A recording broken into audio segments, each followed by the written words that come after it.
In Eco's first continent, players will control the earliest formation of planet Earth. They'll create it together, but compete in how they envision its formation. The first player to reach 80 victory points will signal the end of the round, and then the player with the most points wins. The game here is set, but here is one more step to do. You can start it with a preset hand of cards using these icons here, but we'll talk about how to draft the cards, which is more complex and, in my opinion, a much more fun variant. The blue cards are shuffled, and you'll deal 5 to each player. They'll draft these cards until they all have 4. The remainder will be shuffled back in the deck. Next, you'll deal 9 brown cards from the shuffled deck, and they'll draft these until they have 8, shuffling the rest back in the deck as well. From here, you'll choose 3 cards to place face up in front of you, making sure they are placed in the right direction with the highest number of leaves on top. The randomly chosen first player will be the Harbinger. Their job is to reveal an elemental rune from the bag and announce it to all players. Here, players will have a choice of covering up one of that elemental icon on one of their face-up card in a bingo-style fashion, or if a player can't or chooses not to, they'll instead rotate their dial card 90 degrees clockwise like so. These can then be rotated back to their first position if you choose to do the effect on top of the dial, which includes gaining a card by drawing 2 from the deck, keeping one and placing the other face up next to it, or taking any face up card, or gaining an extra cube from the supply to yours and playing a card from your hand in your play area.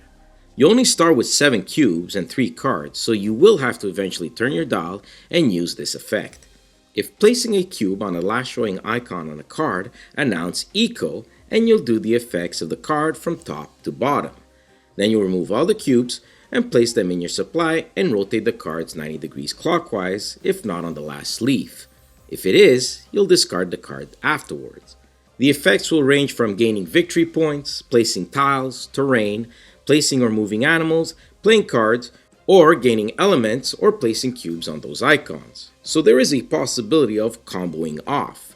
When the Harbinger draws one of the 2 wild elemental runes, as each elemental rune has different distribution as you see on this chart, the next player becomes the Harbinger and all runes are placed back in the bag.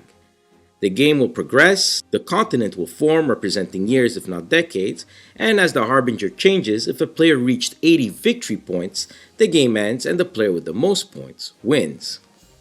And there you have Eco's first continent in a nutshell. This game reminds me of the experience I had playing both Rise of Augustus and Terraforming Mars. More complex than Rise of Augustus and simpler than Terraforming Mars, and probably played in a quarter of the time. But simpler might sound a little misleading. Eco's first continent has a lot of tactical and strategy that both entry-level gamers and connoisseurs would love.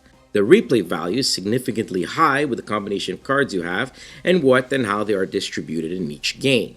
There's a slight chaotic feel to it as everyone is creating on the same tableau, but it's a welcome feature that doesn't detract much from the luck factor of the game. But like most draft games, if you use that variant, know that your starting hand can pigeonhole you in a losing strategy, which you'll have to spend most of the game rectifying.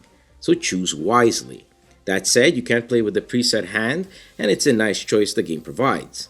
Now the problem I found with the game is that you need to be careful with the tiles and the rotating of cards with the cubes on them because it can be fiddly.